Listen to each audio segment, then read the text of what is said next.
This is part 7 in an 8-part series on the Elder Scrolls III Morrowind. A playlist is in the description that will take you to the earlier parts. This section will be covering the add-on material for Morrowind, including Tribunal, Bloodmoon, and the plugins. Originally, I was not going to cover the plugins, and the reason is that I never really played with them outside of the Master Index plugin. But they are official Bethesda content, they're available for free download, and there is some intrigue to be mined out of them. So I booted up my main character back before we fought Dagoth. Two of them, Hlaalu and Adamantium, just add new armor sets for sale on Vvardenfell. Adamantium armor is from Tribunal, while Hlaalu is original. Adamantium was meant to alleviate the lack of an in-game medium armor set in Morrowind. I mean, Indoral armor is there, but Ordinators are scripted to get mad if you wear it, even after being proven to be the reincarnation of the guy it was named after by one of their gods. Both Tribunal and Bloodmoon would try to make up for this problem before the idea of medium armor was ultimately abandoned come Oblivion. I didn't actually get Hlaalu to work, so you'll just see some pictures. The plugin was meant to add more armor options for female characters, adding 2 new sets as well as female versions of Imperial Steel, Imperial Chain, Steel, and Netch Leather. But then the plugin botched it and forgot to actually implement the new models, so Tribunal ended up being the expansion to actually do it, which is why you might recognize some of these female versions even if you haven't used the plugin before. The 2 new sets are Domina and Gold Armor. We'll start with Domina, a new light armor set. It falls below Glass and the Dark Brotherhood set added in Tribunal that every character ever will have delivered to them in the form of an assassin. So, unless you want your character to look like a Moloch Ball worshipper, I'd probably pass on the set considering its stats. Gold Armor is yet another attempt to fix the issues with medium armor in the game, which is admirable, except it's not a full set. There's only 3 sets of medium armor in the base game that come with greaves, and for some reason Gold Armor came out from only the waist up. One theory is that it was meant to replace the Indoral chest and helm that get the Ordinators mad, which would be fine, but at that point you're just wearing the boots and arms of the Indoral set. And it gets better. The guy that's meant to sell it to you won't, because whichever intern they saddled this plugin on didn't set the merchant's inventory correctly. Okay, this takes some explaining. Merchants generally don't have the stuff they sell in their inventory. They instead use a container that they're flagged as owning. NPCs will wear the best armor in their personal inventory and they won't sell anything that they are wearing, so if you add a character that you want to sell, say, Daedric armor to Sidenine, and you put it in their inventory directly, they will equip it instead of selling it to you. What makes this even funnier, though, is that one of the goals of this plugin was to correct a previous mistake Bethesda had made with this same character. Cyrolus Sakis was meant to be a master armorer trainer here on Vvardenfell, having a reputation as a famous smith from Cyrodiil. But they forgot to actually make him a trainer, and they didn't bundle the fix with the Tribunal, Bloodmoon, or Game of the Year edition. But they did take the time to put the female armors from this plugin in, like, what? The final armor-themed plugin is the Helm of Tohan, which was a pre-order bonus if you bought Morrowind from EB Games. Yes, a 2002 pre-order DLC. And all things considered, it's not bad. You ask for the latest rumors up in Dagon Fell and you'll get a quest to go to Ernissaralis. Once there, you meet 2 brothers who have an argument that devolves into a fist fight. The winner is supposed to come with you, but the quest bugged out and both brothers ended up following me. Noticing a pattern with the bugs? Anyways, you clear out this fairly short Daedric ruin and find a chest at the end containing the Adamantium Helm of Tohan. The only point of this quest is to give you the key to this 100-point lock. As far as the helm goes, it's a standard adamantium helm whose sole notable property is its high enchant value, higher than even the Daedric faces, meaning that you can make it one of the most powerful artifacts with the right enchantment. The Entertainers plugin adds the ability to make a small amount of cash from providing entertainment to the patrons of the 8 plates in Balmorra, which is the same bar where Indaris killed that Hlaalu noble. Considering the most you get paid is 100 gold and it's dependent on your skills and items, it's a neat concept, but it's not really a standout. Bitter Coast Sounds adds a bunch of sound files to the Bitter Coast.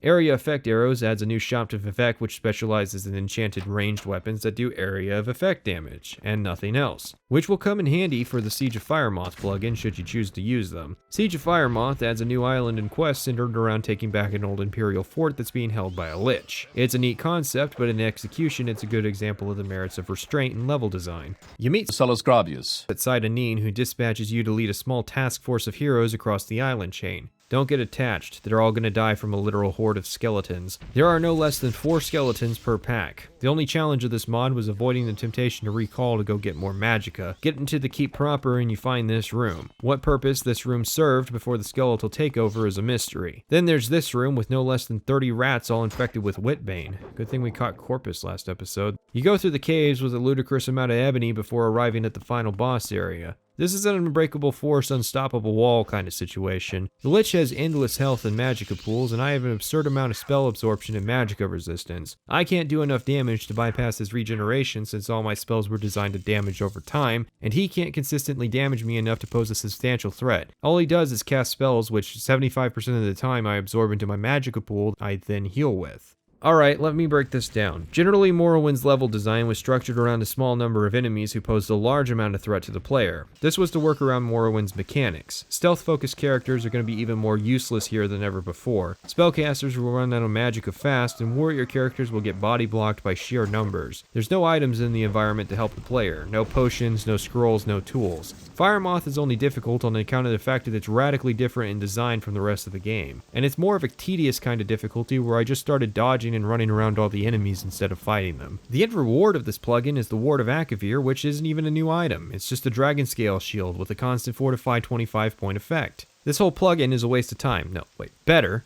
Its primary usage is something that can be pointed to as an example of how not to design a dungeon. Alright, now let's turn this around with a plugin that should have been in the Game of the Year edition. The Master Index plugin is a rework of the propylon system of the base game, which I talked about all the way back in part 2. The original idea of the system was to have a circuit of teleporters activated by keys found in the environment of Morrowind. In practice, nobody ever explains the concept to the player, and most characters are generally lucky to only find a couple during their adventures.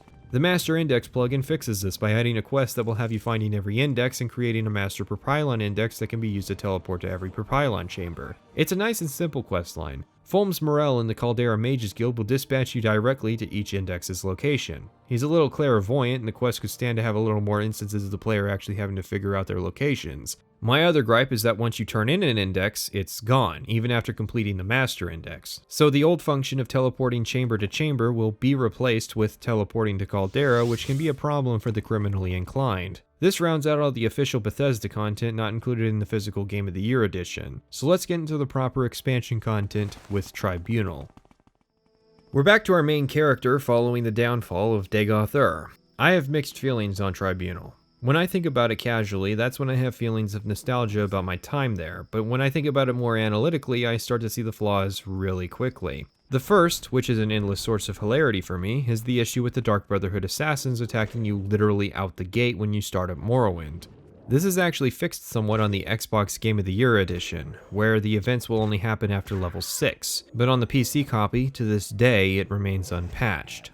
But we do finally get to answer as to why the assassins are coming after us. It starts with us reporting the attack to the guards, who gives us some vague directions to some guy in Ebonheart. Apelles Mattius is the man, and he points to the mainland being the likely suspects, though he doesn't mention that the local Dark Brotherhood chapter happened to get wiped out recently. Anyways, we use a teleporter guide person who can transport us to Mournhold on the mainland, and you can get teleported back at no cost. It's a bit of a cheap workaround to get us to the city, but I'll let it slide. The first striking thing about the city is the architecture. It's quite different, and I attribute it to the changes in color palette, from adobe browns to brighter teal greens and maroon reds. You'll also notice that the city is open-air interior cells, something that isn't present in the base game but would become a staple of cities in subsequent Elder Scrolls games. Is Tribunal an expansion or an extension? I think it's a good question. I would say Bloodmoon is undeniably an expansion, while some of the plugins like the Master Index or Fort Firemoth are DLC. It would only be a few years later that Bethesda would be trying to sell horse armor and have 13 different pieces of DLC for sale in Oblivion, but is Morrowind just behind the magical distinction? I certainly remember the days when this content was made available physically. I actually had an original base game on PC, and I remember seeing copies of Tribunal and Bloodmoon being sold in stores. My current copy is a slightly older Game of the Year edition, but yes, my Zoomer friends, there was an internet before 2007, and yes, the content was downloadable. I don't think Tribunal has a lot of the connotations other DLC carry, even by Bethesda standards. We'll see though. The entire DLC takes place in the city of Mournhold, city of light, city of magic. Yeah, that. Anyways, the city is divided into smaller districts, the main areas being God's Reach, the Great Bazaar, and the Temple Courtyard. Most of the NPCs have new, unique dialogue. In fact, a lot of people have voice acting relevant to their situations. Vec? That's strange. I suppose it's possible that my master knew this man, but being an Ashlander and my master being of the House of Telvanni, well, if you'll pardon me for being flippant, Sergio, I don't think they would be friends. That said, a lot of people also really only play one part in one quest, barring some of the major players in the city. I didn't really do a whole lot of side questing in Tribunal, so I'll be focusing on the main Tribunal content. And yes, I am aware of the High Luck Wood Elf quest. Our main focus for now will be looking for the Dark Brotherhood, and that leads us into the sewers. One of the immediately apparent problems with Tribunal is that if a quest requires or involves combat in any fashion and it can't justifiably happen on the surface, then it gets relegated to the sewers, and I'll be honest, the sewers are just awful. A detail about Tribunal is, rather than being scaled to Vvardenfell, it's designed to be played by people who have beaten the main quest of Morrowind. This has the hilarious knock-on effect of making the people of Mournhold appear to be much stronger than the people of Vvardenfell. So, not only are the common enemies on average as tough as some of the bosses in the previous part or even heads of factions from Vvardenfell, they're also in a confusing mess of an area. The sewers are dark and enclosed, their layout is not intuitive, often the structured parts break off into repetitive cave networks. It is very easy to get lost, and if something involved the sewers, I would just consult the wiki. Once you do find the Dark Brotherhood hideout and fight through the assassins, you'll encounter Dandrus Volus. Dandrus Volus is higher level and has more health than Dagoth Ur. Let that sink in for a moment.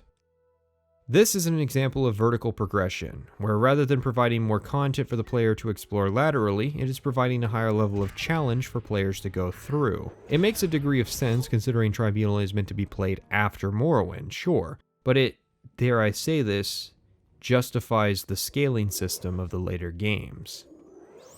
Azura, forgive me. Nonetheless, enemies becoming tougher isn't actually a problem. Enemies becoming tougher in conjunction with an ugly area that isn't fun to explore or fight in and is difficult to learn or map out is a massive problem. Anyways, we're done flying blind now as we have found a contract that's marked with the letter H. Guards will direct us to Tienius Delician, who will admit that it was the new king, Hlaalu Helseth, who ordered the hit. And he doesn't really care. The Tribunal questline is a bit confusing. I would say it provides options, but in reality, 6 of the quests can be skipped just by going to another quest giver early. We investigate rumors surrounding the new king, investigate the temple, investigate the guards, investigate the dead king's widow, investigate some journalists, then meet the Queen Baronzia, who suggests we go up to the temple and meet Fedris Hlaalu. I went through these quests quickly because, and I'll be blunt here, there's not much substance to them. And I actually completed all of them in under half an hour. They don't make much sense to do, considering Delician will blow you off for asking about the Dark Brotherhood attacks. In any case, thus begins the real questline of Tribunal, up at the temple. Fedris Hlaalu wants us to track down a goblin army being prepared by the king and wants us to kill 2 war chiefs and their Altmer trainers. This involves going down into the sewer. Our next task involves escorting a temple priest so that he may cleanse a shrine in the sewer. Now we need to track down a powerful Lich Barrelzar who has taken up residence in the sewers. Seriously, I'm tired of this joke, but we really are tasked 3 times back to back with going deep into the sewers. The first involving a convoluted maze, the second an escort quest, and the third another ludicrous lich fight. After a period of 24 hours, the main plaza is attacked by strange mechanical creatures. We go to aid the Ordinators and Royal Guards in defending the city, after which the Royal Guards direct us to Delician and the Ordinators direct us to Hlaalu. Both ask us to investigate a hole that has opened in the plaza, inside which is a Dwemer ruin where the new Fabricant enemies are battling the Dwemer occupants. This is where a choice is presented to the player, but not really. The issue is in whether you chose to speak to an Ordinator or a Royal Guard. I happened to speak to an Ordinator and was directed to Hlaalu. If I had spoken to a Royal Guard and gone to Delician, our next 2 quests would have been different. This is an awkward attempt to introduce branching quest lines done very, very poorly. It is not a conscious decision of the player which path they want to take, but a chance the player is unaware of based on the costume the guard they're speaking to is wearing. I really hope that Bethesda didn't shy away from writing branching quest lines because of this. Going to the temple has us meeting Almalexia, one of the Tribunal gods whom wishes to squash a new cult, the End of Times. No, you guys are 2 centuries early. Its leader reveals a path to enlightenment, which angers Almalexia, so she has us use a Dwemer weather machine deep within the newly revealed ruin to create ash storms in the city. Now the Dwemer dungeon is big and pretty alright, but it's a bit of an obvious logical leap for people to assume freak weather must be a subsequent punishment for a minority of people forming a suicide cult.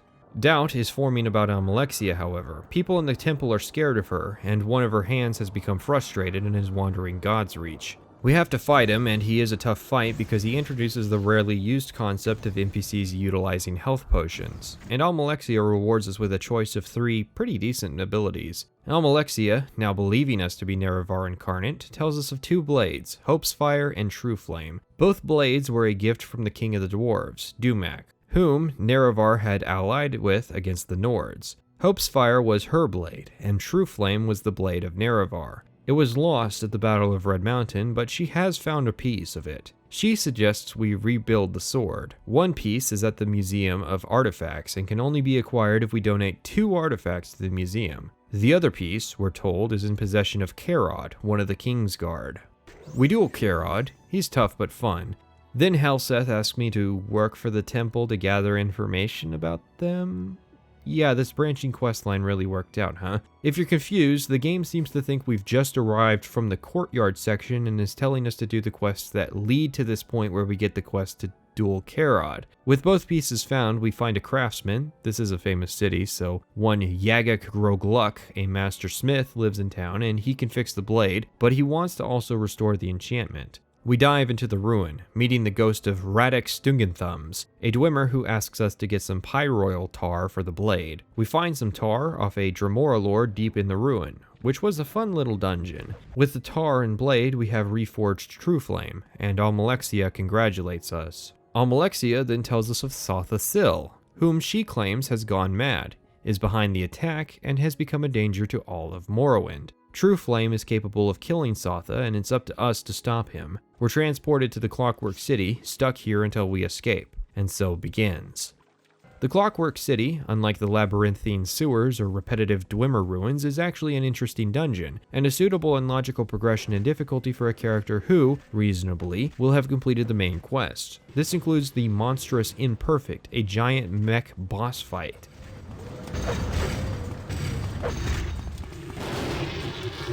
Finally, we get to Sotha Sil, and guess what? He's dead.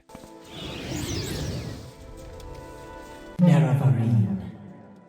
Here it ends. This Clockwork City was to be your death. You were to be my greatest martyr, the heroic Nerevarine, sacrificing all to protect Morrowind from the mad Sotha Sil. But you live. You live. Fear not. I will tell the tale myself when this is done. I will tell my people how with your dying breath you proclaimed your devotion to me, the one true God. Your death will end this prophecy and unite my people again under one God, one faith, one rule by my divine law. The puppet king will lay down his arms and bow to my will. Those who do not yield will be destroyed.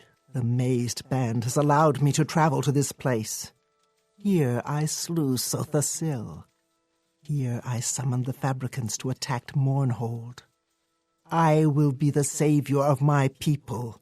I alone will be their salvation. None may stand in my way.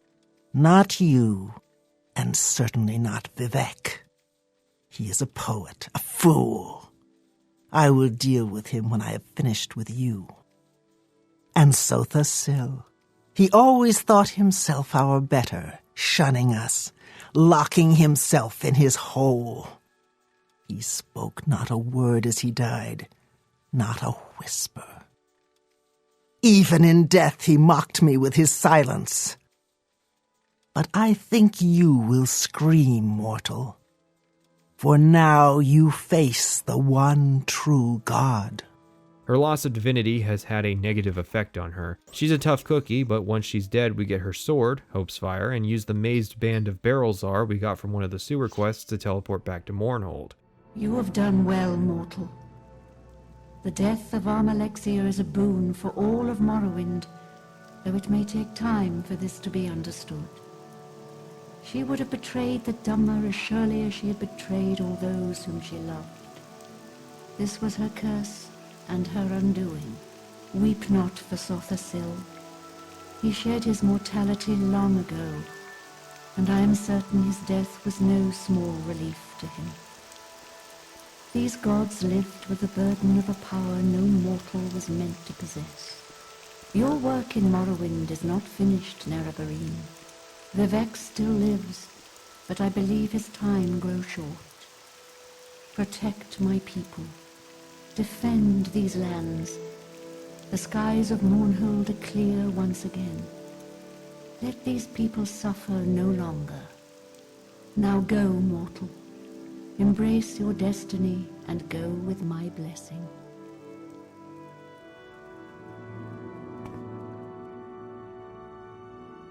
Helseth will give us a full set of this Royal Guard armor for doing the job, and thus ends Tribunal.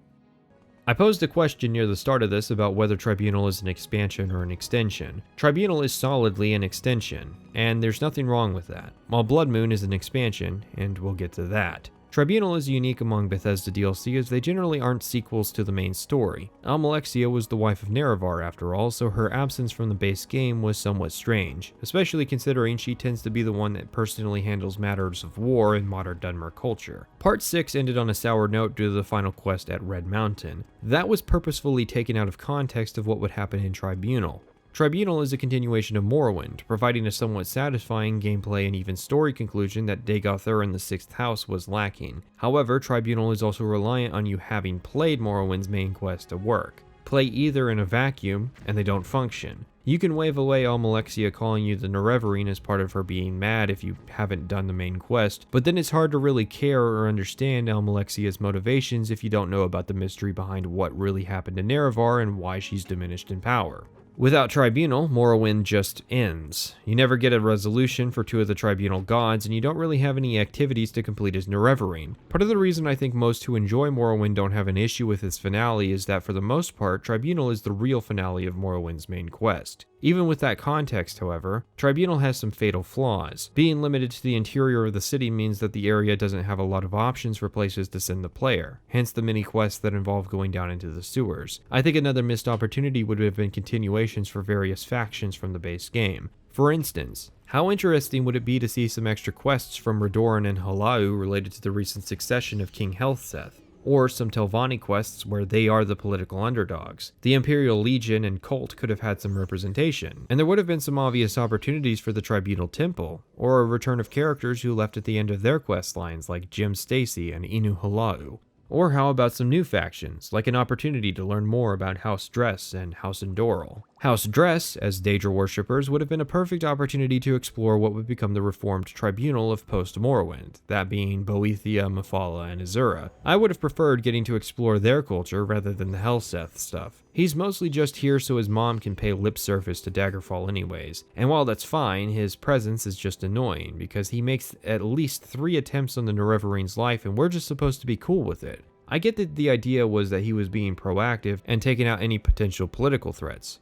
Tribunal, however, also doesn't really work without Morrowind. I mean, literally, yes, but for example, you could theoretically just teleport up to Solstheim and start playing Bloodmoon. It'd be challenging at the start, but it's possible and it makes sense. Tribunal's linked to Morrowind in such a way that it can't stand on its own despite its best attempts. I think what beautifully ties Tribunal together is that after slaying Almalexia, every NPC in the game is given a topic about her and you can inform them about her death, and even you killing them. And those NPCs, regardless of their beliefs on the matter, will take offense at that. Yes, even Nabani Mesa, an Azura worshipper who denounces the false Tribunal, takes offense at the notion of us having killed them.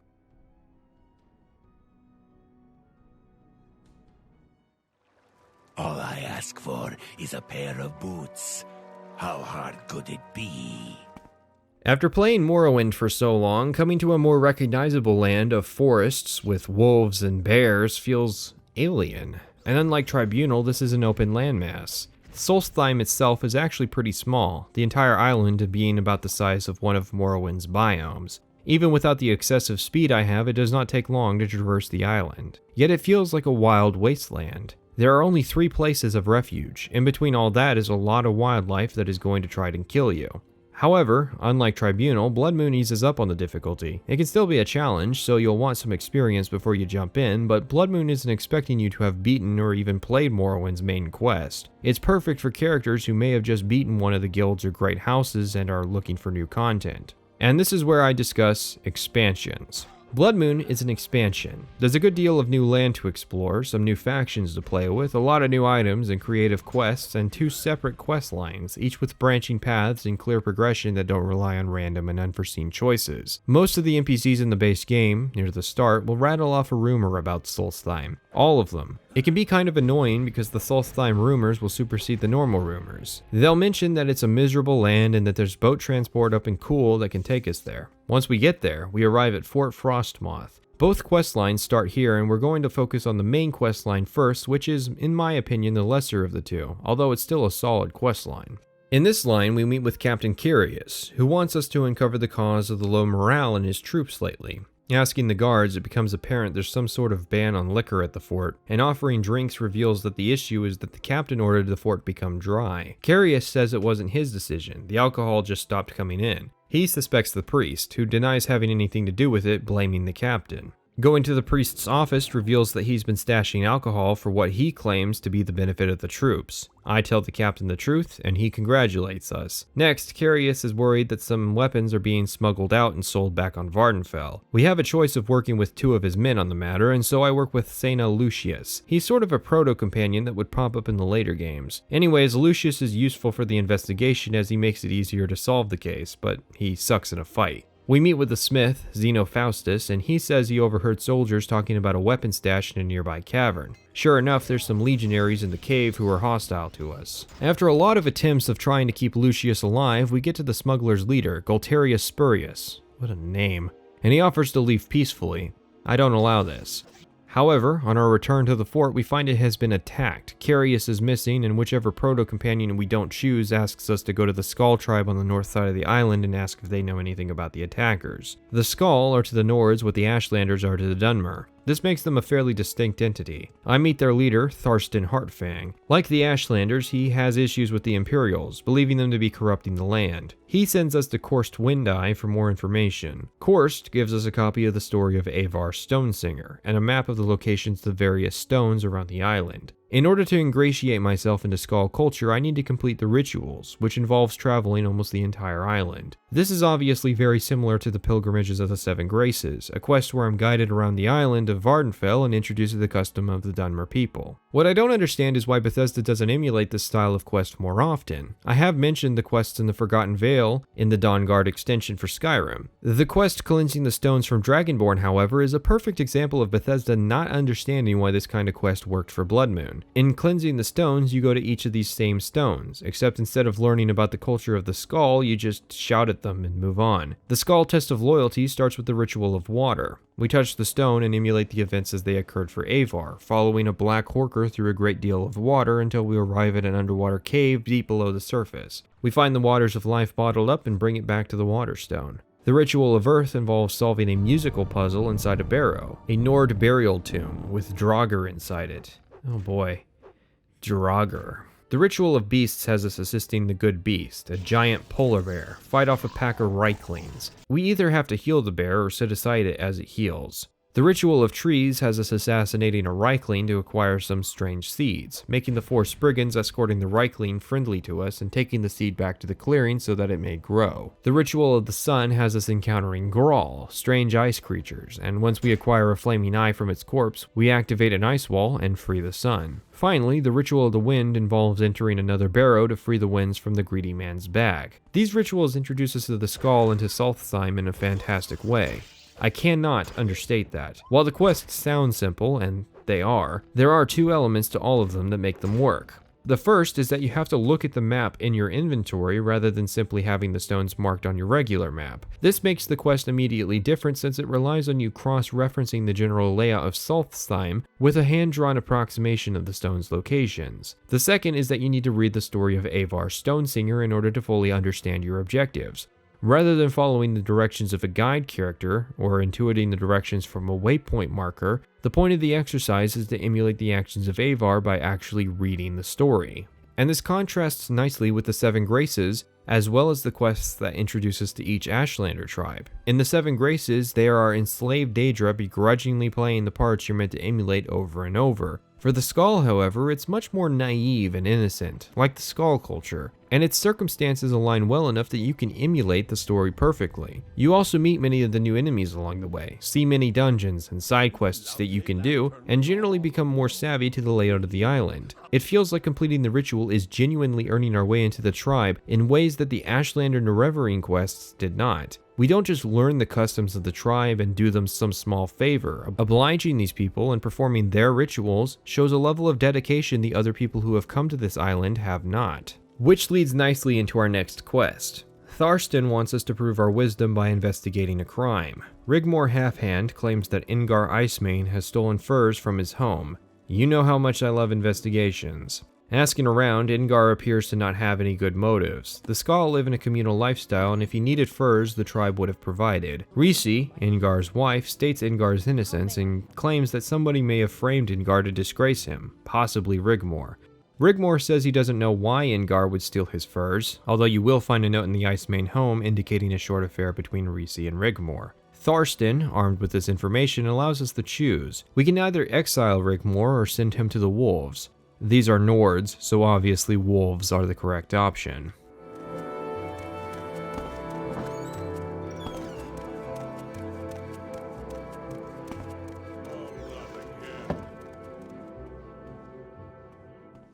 It'll be your blood here, not mine.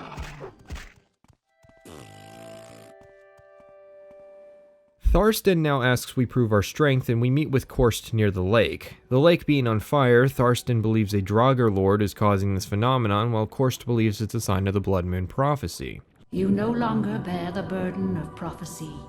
You have achieved your destiny. You are free. The lie detector determined that was a lie. We go to investigate and find the Draugr Lord, Aslip. He tells us he was a mage who became a Draugr so that he may prevent the incursion of some frost Atronachs. Don't you mean you became a Draugr in service of the dragon priests? He asks us to help, and I oblige him. We wipe out the Atronachs, and we get a cool ring from him before he embraces death, having completed his goal. Korst congratulates us on ending the threat, and we return to the Skull village only to find it under attack by werewolves. We defend the town, and upon entering the Great Hall, we find the Honor Guard dead and Tharstan missing. Korst returns, informing us that we have contracted lycanthropy, and in 3 days will become a werewolf. How this works, considering that whole corpus thing, I don't know. We're banned from the village until cured, and this is a big choice for the questline, and unlike Tribunal, it's rather obviously a choice. Each branch ends at the same place, and generally involves the same events. If we're cured, we become Bloodskull, and further our relationship with the tribe. If we become a werewolf, we take up working for the Daedric prince, Hircine. Due to their similarity, I'll be focusing on the Bloodskull path and talk about the werewolves later. Our first quest is to go to X location, kill some wine, recover Zeed, and bring it back. Then we're to perform the Reistag, a ritual to try and curry favor with the Skull. A spirit bear has been summoned, and we need to slay it and return its heart to Korst before daybreak. The hunting pack makes like a horror movie, and we split up, even going so far as to gradually get slaughtered. I may joke, but I like this quest. It's a tad more interesting than the prior quest, where it was literally go to X, kill Y, collect Z. Once we return the heart, Korst wants us to investigate another sign of the Bloodmoon, a bunch of dead Horkers on the coastline. He wants us to go ask the folks over at Castle Karstag what's going on. We make our way over there, and the ice castle's locked up tight. There's a back door underwater, and we meet one of the people living in the castle, Krish. Krish is a Reikling. Reiklings are the true incarnation of the Aldmeri people. This message has been censored by the Thalmor. The master of the castle went missing and another Reikling, Dulk, took over. Krish tried to get a bunch of Grawl to work with him, but they isolated him to the back of the cave. We start by taking out the Grawl in the basement, then go up to the banquet hall. We meet Dulk, who affirms that Karstag is missing.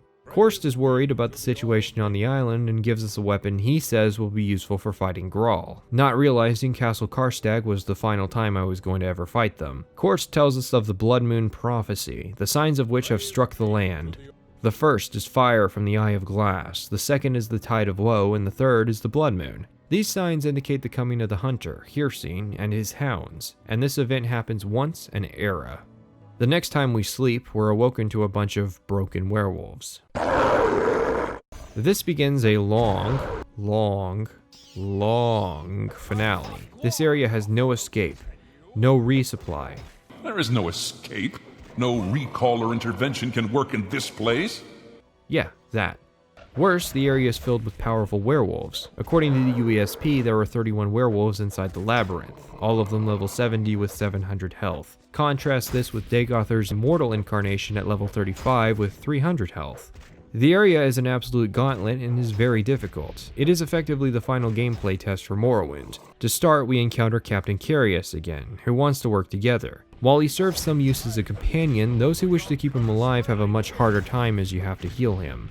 The game quickly becomes about resource management. Worse for me, it's a game in magicka management. Because I can't generate magicka through resting, and because you have to kill a dozen werewolves every level to even rest at all, I have to carefully manage my magicka throughout this entire sequence. There are no spellcasters either, and I never got around to learning the ancestral ghost summon thing to cheese some magicka back. Carefully and slowly, I have to utilize the recharge rates on my enchanted items to survive. However, the worst part is this awful sound. That sound plays whenever armor is broken, which doesn't happen often thanks to this Royal Guard armor, except there's one piece I've been wearing this entire game that has very low maximum durability, the Boots of Blinding Speed. These werewolves can destroy the boots in a single hit, and it's a chance which piece of armor gets hit, meaning my magicka, enchanted items, health, and my repair tools have to be rationed as well. The lack of space to operate in, and for this first part, trying to keep Carius alive, yeah, it's a challenge. And it's great! Eventually I make it to the center. Carius says he's going to stay behind. Tharstan's in the next maze, and he's willing to work together. He does eventually betray us though, so getting him killed is not exactly a big concern. The big issue of the maze is the cramped space makes movement very difficult. Luckily, the next area opens up. Karstag's here. He doesn't have much to say to us, just attacks us on sight. Once he's down, Hircine shows up. So, you are the one. You have escaped my hounds and beaten back the other challengers. I had rather expected the giant to prevail, but no matter. You have proven yourself a worthy hunter, and you have earned the greatest honor that can be bestowed upon a mortal. You are to be my prey. I ask you though, what is it that makes a hunter great? Is it his strength? The speed with which he strikes? Or is it his guile, the ability to outwit his prey? Answer me, mortal, and decide your fate. So you have chosen, and so shall be your fate. To face me in all my glory would be less than sporting. So you shall face but one of my aspects, the one you have chosen. We have little time. The blood moon sinks low in the sky. Prepare yourself, mortal, for now you are the hunted.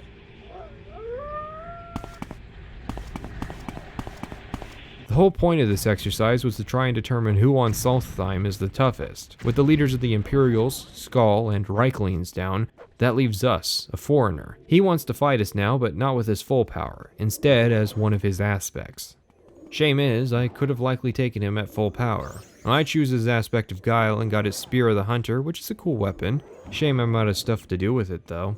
The Mortrag Glacier, where the whole shebang took place, breaks up. We tell Korst of our victory and defeat of Tharstan, and Carius is back at the fort. A bit of a mediocre end. The mazes were a great final challenge, but it's a shame they couldn't make Hircine more challenging.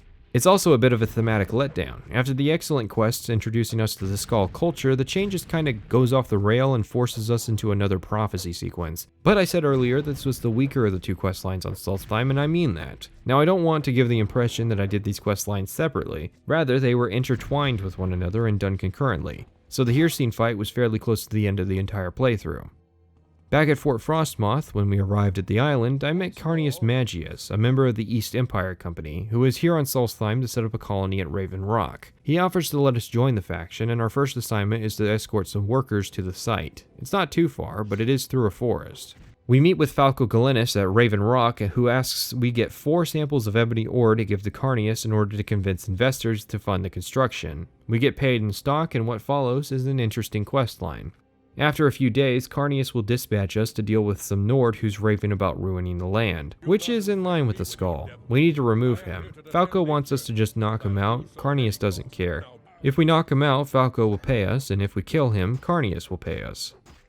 After another 3 days, Carnius wants us to retrieve a shipping manifest. Falco says the ship hasn't arrived yet, and when asking around, we find out there was some light from the northwest. Checking it out, we find a shipwreck beset by Draugr and rescuing a surviving woman who returns to the camp. A few days pass, and we're given a choice. If we side with Falco, he'll want us to keep Carnius in check. If we side with Carnius, he offers to make us rich. And the choice is signposted. It's not based on something arbitrary like talking to guards. The player also understands the mechanics of both choices, unlike the Skull Werewolf choice. Which one you choose offers a different quest line. Like the main quest line, each quest is an alternate version of the same quest, just with you on the other side of the issue. I went with Falco since I wasn't in need of cash. First, we're asked if the new settlement should have a smithy or a trader. I ask people and they vote trader, especially since there's already smiths on the island. Yes, that is a quest, and yes, I think I have found some Hearthfire and Fallout 4 DNA in here. Falco says that a ship captain's demanding extraordinary payment to ship our ebony ore to the mainland. We need to convince him to keep his side of the deal. Barrow here mentions his fellow ship captain Elbaroth, apparently unaware that Elbaroth crashed upshore and had his ship attacked by Draugr. Speaking with the village bicycle I rescued from said ship, she gives me Elbaroth's saber. I confront Barrow with the saber, Barrow's shook by my intimidation, and he backs down. He seems like the type to double-cross us mid-shipment, but that's the company's problem. Someone's stealing ore from the mine, oh no. The most interesting part of this quest is that said thief, after being caught, ends up committing suicide in their cell after our conversation with Carnius. After a few days, wait, let's talk about that. A fair few of these quests require real time to pass between them. I initially tried to do both quest lines at the same time, and I only got to the part where the quest branches before I had finished the main quest of Bloodmoon. It is kind of like a more advanced version of the Stronghold quest from the base game, but for an entire quest line. I actually like this, even if it leads to my character just standing around for a few days. Most of my playthroughs ended with me becoming the leader of a faction in less than 1 month after joining said faction. Hell, the Nerevarine went from immigrant to incarnate in 2 months. I think if done properly, it can encourage people to branch out and play other content as time passes. If you don't use the wait function and actually go out doing dungeons, you'll probably visit most of the island by the end. People focusing down quest lines can just wait through the time. People role-playing can explore other content or fill in the time doing generated Radiant quests between bigger missions. Anyways, enough stalling. Falco says someone in the bar has been picking fights in Raven Rock. The guy's wife is outside. She asks we don't hurt her husband. He attacks us, gets tired out, and begs us to kill him. I don't. I'm not as heartless as you might think, but I am obligated to say I was compensated well for not killing him. So, turns out we dug too deep and have discovered a barrow. We need to consult some local expert about some impenetrable ice entombing one of the bodies. The expert doesn't really care for us until an Imperial assassin attacks. For our help, he pays us with an ancient Nordic pickaxe and asks we bring a sample of what he calls Stahlrim back to him. We do, and he offers to create us armor and weapons from the material. I kind of already have a pair of legendary blades and the Royal Guard armor, but this is a nice opportunity to allow players who are playing Bloodmoon independent of the main quest and Tribunal to keep up with the escalation in difficulty. Our next task is to deliver a report to Carnius, and I only have 5 hours to do it, and if I fail, I'm permanently expelled from the East Empire Company.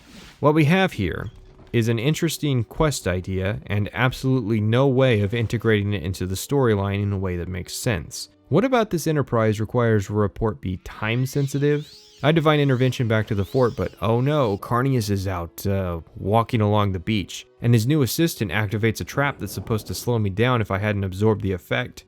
It's a clever use of magical mechanics. Carnius is in one of 3 random locations. This is a fun little quest, but again, it doesn't make sense, unless the intended message is that Falco's working with Carnius to cut me out of my stock option. Go to X, kill Y, Spriggans, find Z roots, and poison them. If I sound exacerbated, it's because it's like the 5th time I've had to run to the bottom of the mine and then back up to the top again. Next, we need to hire some guards for Raven Rock. This involves asking everyone in town. I find 3 volunteers, and after a few days, they're equipped. I actually appreciate this quest more than Spriggan quest, despite spending less time talking about it, because A, I don't have to go to the back of the mine again, and B, it involves interacting with the people of the settlement. There are lots of opportunities to do this, like when we figured out if we wanted a trader or a smithy, and it's interesting to see how the characters have changed with time. A for Flaccus says that mining isn't really for him, so he's willing to try out being a guard. Garnus Uvalin says that his ambitious attitude has gotten him this far, and he figures it can get him farther. Gratian Corellius says that he was talking tough about how someone needs to protect Raven Rock and is willing to take responsibility. These characters progress, change, and maybe it says a lot about how NPCs were generally static in Morrowind more than it has a mark of quality for Bloodmoon, but it's the little things like that that elevate what would otherwise be a mundane questline. After a few days, Falco says someone's trying to kill him and asks us to protect him. Not long later, a group of Nords attack. Days after that, Falco says Carnius has received silver weapons, likely due to the recent werewolf threat, but isn't delivering them to us. Upon our return from the fort, the settlement has apparently been attacked by the Skull and the forces holed up in the mine. This is in line with the Skull, who have complained of Imperial influence on the island, but it turns out that none of them are recognizable from our encounters as we clear out the mine. We find a note indicating they are actually mercenaries. Falco has us take this information to Carnius, who confesses and attacks us. Carnius, a businessman, has more health than Dagothur. That's all I have to say on that. We kill him in self-defense, and Falco promotes us to Factor of Raven Rock, leaving us in charge of the operation. Now, in most games, this is where it ends, but we have one whole quest as leader, and it's literally just deciding where we want a house to be built. A house we aren't going to live out of because this is the last piece of gameplay I played for this series.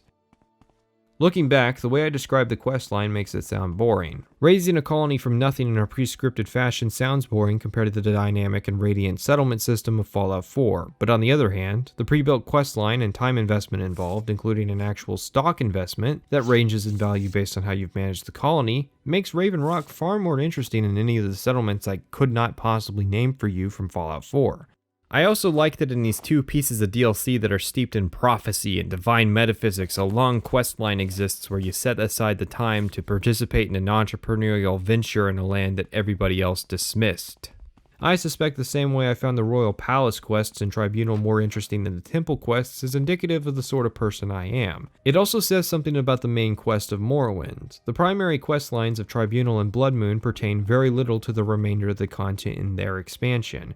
Your status in Raven Rock or how much work you've done for Helseth ultimately has no bearing on the world compared to the Nerevarine story. Most of the minor factions and storylines in Morrowind play some part in its main questline, perhaps a small part, but a part nonetheless. You could say there simply isn't enough material in Tribunal or Bloodmoon for this to be the case, and I'd have to concede.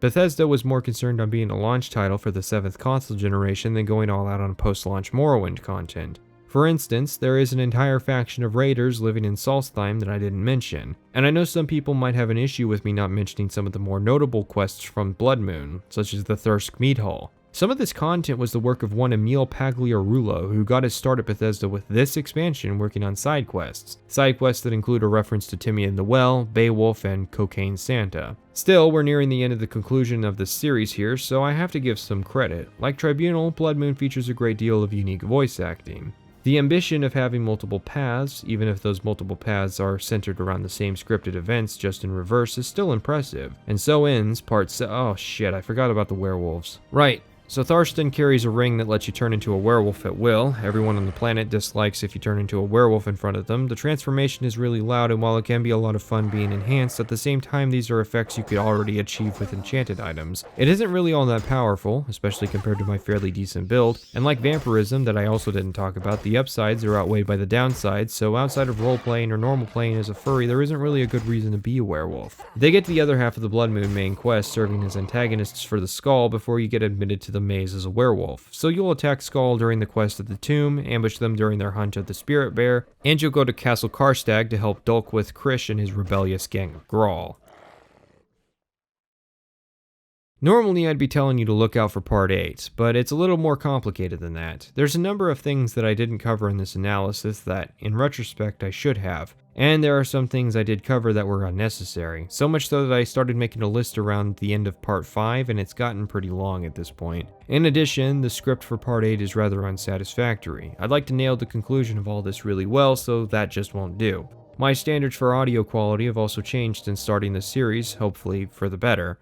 Of a thieves' guild in imperial society. After all, what government could support the existence of a faction devoted to crime? Our first task is to meet Hasfat Antibolus over in the Fighters Guild, and ask him about the Nerevarine and 6th House cults. I'm going to be taking notes on points of improvement and hopefully discussing it. Obviously it will take a while, what with length, but I think it's a necessary exercise to improve the video. So if you have any comments, criticisms, requests, anything you think I should know before I start work on the final and conclusive version of this entire analysis, I suggest you make them.